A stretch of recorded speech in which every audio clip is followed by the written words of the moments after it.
ನಮಸ್ಕಾರ. ಇವತ್ತು ನಾವು ಮಾತಾಡಕ್ಕೆ ಹೊರಟಿರೋ ವಿಷಯ ಸರ್ಕಾರದ ಒಂದು ತುಂಬಾನೇ ಮುಖ್ಯವಾದ ಯೋಜನೆ, ಪ್ರಧಾನಮಂತ್ರಿ ಮುದ್ರಾ ಯೋಜನೆ.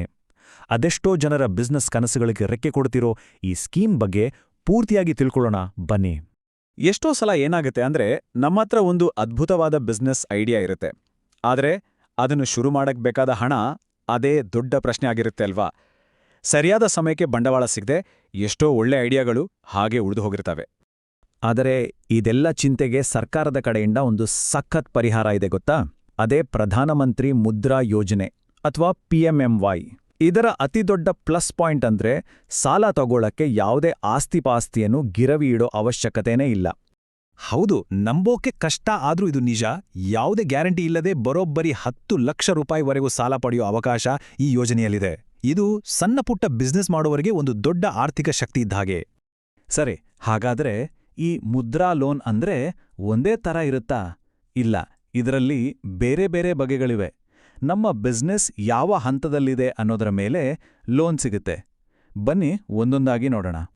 ನೋಡಿ, ಇದರಲ್ಲಿರೋ ವಿಶೇಷತೆ ಏನು ಅಂದ್ರೆ ಪ್ರತಿಯೊಬ್ಬರ ಅಗತ್ಯಕ್ಕೆ ತಕ್ಕ ಹಾಗೆ ಲೋನ್ ಸಿಗುತ್ತೆ.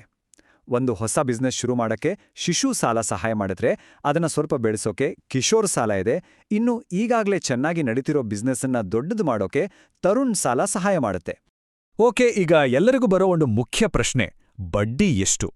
ನೋಡಿ, ಒಂದು ವಿಷಯ ನೆನಪಲ್ಲಿರ್ಬಿಟ್ಟು, ಸರ್ಕಾರ ಬಡ್ಡಿ ದರವನ್ನ ನಿಗದಿ ಮಾಡೋದಿಲ್ಲ. ಇದು ಬ್ಯಾಂಕ್ನಿಂದ ಬ್ಯಾಂಕಿಗೆ ಬದಲಾಗುತ್ತೆ, ಆದರೆ ಸಾಮಾನ್ಯವಾಗಿ 8ರಿಂದ 12% ಒಳಗೆ ಇರುತ್ತೆ. ಇನ್ನೊಂದು ಖುಷಿ ವಿಚಾರ ಅಂದ್ರೆ ಮಹಿಳಾ ಉದ್ಯಮಿಗಳಿಗೆ ಬಡ್ಡಿ ದರದಲ್ಲಿ ಸ್ವಲ್ಪ ರಿಯಾಯಿತಿ ಸಿಗೋ ಚಾನ್ಸಸ್ ಕೂಡ ಇರುತ್ತೆ. ಸರಿ, ಸಾಲದ ಬಗ್ಗೆ ಗೊತ್ತಾಯ್ತು. ಆದ್ರೆ ಇದಕ್ಕೆ ಯಾರೆಲ್ಲ ಅಪ್ಲೈ ಮಾಡ್ಬೋದು? ಏನ್ ಡಾಕ್ಯುಮೆಂಟ್ಸ್ ಬೇಕು? ಮುಂದಿನ ಭಾಗದಲ್ಲಿ ನೋಡೋಣ ಬನ್ನಿ. ಇದರ ಅರ್ಹತಾ ನಿಯಮಗಳು ಅಷ್ಟೇನೂ ಕಷ್ಟ ಇಲ್ಲ, ತುಂಬಾ ಸಿಂಪಲ್ ಆಗಿದೆ. ಭಾರತದ ಪ್ರಜೆಯಾಗಿದ್ದು 18ರಿಂದ 65 ವರ್ಷದ ಒಳಗಿದ್ರೆ ಮತ್ತು ಸಣ್ಣ ಉದ್ಯಮ ಅಥವಾ ಸ್ಟಾರ್ಟ್ಅಪ್ ನಡೆಸ್ತಿದ್ರೆ ಸಾಕು. ಒಂದು ಒಳ್ಳೆ ಕ್ರೆಡಿಟ್ ಹಿಸ್ಟ್ರಿ ಇದ್ರೆ ಸಾಲ ಸಿಗೋ ಸಾಧ್ಯತೆ ಇನ್ನಷ್ಟು ಹೆಚ್ಚಾಗತ್ತೆ. ಸಾಲಕ್ಕೆ ಅಪ್ಲೈ ಮಾಡೋಕೆ ಹೋಗೋ ಮುಂಚೆ ಒಂದಷ್ಟು ಡಾಕ್ಯುಮೆಂಟ್ಸ್ ರೆಡಿ ಮಾಡ್ಕೊಂಡ್ರೆ ಕೆಲಸ ಸಲೀಸಾಗತ್ತೆ. Aadhaar card, PAN card, latest bank statement ಮತ್ತು ಬಿಸ್ನೆಸ್ ಪ್ರೂಫ್ ಇವಿಷ್ಟು ಇದ್ರೆ ಸಾಕು. ಸಾಲ ವಾಪಸ್ ಕಟ್ಟೋಕೆ 3ರಿಂದ 7 ವರ್ಷದವರೆಗೆ ಟೈಮ್ ಸಿಗುತ್ತೆ. ಅಷ್ಟೇ ಅಲ್ಲ, ಕೆಲವೊಮ್ಮೆ ಮೊರಟೋರಿಯಂ ಅಂತ ಒಂದು ಸೌಲಭ್ಯ ಸಿಗುತ್ತೆ. ಅಂದ್ರೆ ಏನು? ಅಂದ್ರೆ ಲೋನ್ ತಗೊಂಡ ತಕ್ಷಣ EMI ಕಟ್ಟೋ ಟೆನ್ಷನ್ ಇರಲ್ಲ. ಕೆಲವು ತಿಂಗಳ ನಂತರ ಪಾವತಿ ಶುರು ಮಾಡ್ಬೋದು. ಹೊಸ ಬಿಸ್ನೆಸ್ಗೆ ಇದು ನಿಜಕ್ಕೂ ಒಂದು ದೊಡ್ಡ ರಿಲೀಫ್ ಅಲ್ವಾ? ಸರಿ, ಇದೆಲ್ಲ ಆಯ್ತು. ಈಗ ಅಪ್ಲೈ ಮಾಡೋದೇಗೆ? ಪ್ರಾಸೆಸ್ ತುಂಬಾ ಕಷ್ಟನಾ ಅಂತ ಯೋಚನೆ ಮಾಡ್ತಿದ್ರೆ ಇಲ್ಲವೇ ಇಲ್ಲ. ಬನ್ನಿ ನೋಡೋಣ. ನೋಡಿ, ಅಪ್ಲೈ ಮಾಡೋದು ಎಷ್ಟು ಸುಲಭ ಅಂದ್ರೆ ಕೇವಲ 4 ಸ್ಟೆಪ್ಸ್ ಅಷ್ಟೆ. ಹತ್ತಿರದ ಬ್ಯಾಂಕಿಗೆ ಹೋಗಿ ಮುದ್ರಾ ಲೋನ್ ಫಾರಂ ತುಂಬಿ ಡಾಕ್ಯುಮೆಂಟ್ಸ್ ಕೊಟ್ರೇ ಆಯಿತು. ಸಾಮಾನ್ಯವಾಗಿ 1 ವಾರದಿಂದ 15 ದಿನದೊಳಗೆ ಸಾಲದ ಬಗ್ಗೆ ಮಾಹಿತಿ ಸಿಗುತ್ತೆ. ಈ ಯೋಜನೆಯಿಂದ ಎಷ್ಟೆಲ್ಲ ಒಳ್ಳೆ ಪ್ರಯೋಜನಗಳಿವೆ. ಆದ್ರೆ ಇದರ ಜೊತೆಗೆ ನಾವು ಒಂದು ತುಂಬಾನೇ ಗಂಭೀರವಾದ ಎಚ್ಚರಿಕೆಯನ್ನ ಕೂಡ ಗಮನದಲ್ಲಿ ಇಟ್ಕೋಬೇಕು. ಒಂದೇ ಸಲ ಕ್ವಿಕ್ ಆಗಿದ್ರೆ ಬೆನಿಫಿಟ್ಸ್ ನೋಡೋದಾದ್ರೆ ಅತಿ ದೊಡ್ಡ ಪ್ಲಸ್ ಪಾಯಿಂಟ್ ಅಂದ್ರೆ ಗಿರ್ವಿ ಇಡೋ ಹಾಗಿಲ್ಲ.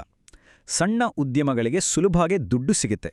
ಜೊತೆಗೆ ಯುವಕರು ಮತ್ತು ಮಹಿಳೆಯರನ್ನ ಉದ್ಯಮಶೀಲರನ್ನಾಗಿ ಮಾಡೋಕೆ ಇದೊಂದು ಬೆಸ್ಟ್ ಸ್ಕೀಮ್. ಆದ್ರೆ ಒಂದು ನಿಮಿಷ, ಎಲ್ಲಕ್ಕಿಂತ ಹೆಚ್ಚಾಗಿ ಗಮನ ಕೊಡಬೇಕಾದ ಒಂದು ವಿಷಯ ಇದೆ. ದಯವಿಟ್ಟು ಇದನ್ನ ಸ್ವಲ್ಪ ಹೆಚ್ಚು ಗಮನ ಕೊಟ್ಟು ಕೇಳಿ. ಯಾರಾದ್ರೂ ಫೋನ್ ಮಾಡಿ, ಹಲೋ, ನಿಮ್ಮ ಮುದ್ರಾ ಲೋನ್ ಸ್ಯಾಂಕ್ಷನ್ ಆಗಿದೆ, ಮೊದಲು ಪ್ರಾಸೆಸಿಂಗ್ ಫೀಸ್ ಅಂತ ₹1,000 ಕಟ್ಟಿ ಅಂತ ಹೇಳಿದ್ರೆ ಒಂದು ಕ್ಷಣ ಕೂಡ ಯೋಚನೆ ಮಾಡಬೇಡಿ. ಅದು 100ಕ್ಕೆ 100% ಸ್ಕ್ಯಾಮ್. ಈ ಒಂದು ವಿಷಯ ತಲೆಯಲ್ಲಿ ಗಟ್ಟಿಯಾಗಿ ಇಟ್ಕೊಳ್ಳಿ. ಸರ್ಕಾರದ ಮುದ್ರಾ ಯೋಜನೆಗೆ ಅಥವಾ ಇನ್ಯಾವುದೇ ಸರ್ಕಾರಿ ಯೋಜನೆಗೆ ಲೋನ್ ಪ್ರಾಸೆಸ್ ಶುರು ಮಾಡಕ್ಕೆ ಮುಂಚೆ ₹1 ಕೂಡ ಫೀಸ್ ಅಂತ ಕೇಳೋದಿಲ್ಲ, ಯಾವತ್ತೂ ಕೇಳಗ. ಈ ಬಗ್ಗೆ ತುಂಬಾನೇ ಜಾಗರೂಕರಾಗಿರ್ಬೇಕು. ಹಾಗಾದ್ರೆ ಇಷ್ಟೆಲ್ಲ ಕೇಳಿದ್ಮೇಲೆ ನಮ್ಗಿದ್ರಿಂದ ಏನ್ ಗೊತ್ತಾಗ್ಬೇಕು? ಮುದ್ರಾ ಸಾಲ ಅನ್ನೋದು ಬರೀ ದುಡ್ಡು ಕೊಡುವ ಒಂದು ಸ್ಕೀಮ್ ಅಲ್ಲ. ಇದು ಲಕ್ಷಾಂತರ ಜನರ ಬಿಸ್ನೆಸ್ ಕನಸುಗಳಿಗೆ ಸರ್ಕಾರನೇ ಕೊಡ್ತಿರೋ ಒಂದು ದೊಡ್ಡ ಭರವಸೆ, ಒಂದು ಶಕ್ತಿ. ಅದರಲ್ಲೂ ತಮ್ಮ ಕಾಲ್ಮೇಲೆ ತಾವು ನಿಲ್ಬೇಟು ಅನ್ನೋ ಯುವಕರಿಗೆ ಇದೊಂದು ಸುವರ್ಣಾವಕಾಶ. ಈಗ ಯೋಚನೆ ಮಾಡಿ, ಸರ್ಕಾರದ ಇಂತಹ ಒಂದು ಬಲವಾದ ಆರ್ಥಿಕ ಬೆಂಬಲ ಇರುವಾಗ ಮನಸ್ಸಲ್ಲಿರೋ ಯಾವ ಬಿಸ್ನೆಸ್ ಕನಸನ್ನ ನನಸು ಮಾಡ್ಬೋದು? ಈ ಅವಕಾಶವನ್ನ ಸರಿಯಾಗಿ ಬಳಸ್ಕೊಂಡ್ರೆ ಅಸಾಧ್ಯ ಅನ್ನೋದು ಏನೂ ಇಲ್ಲ ಅಲ್ವಾ?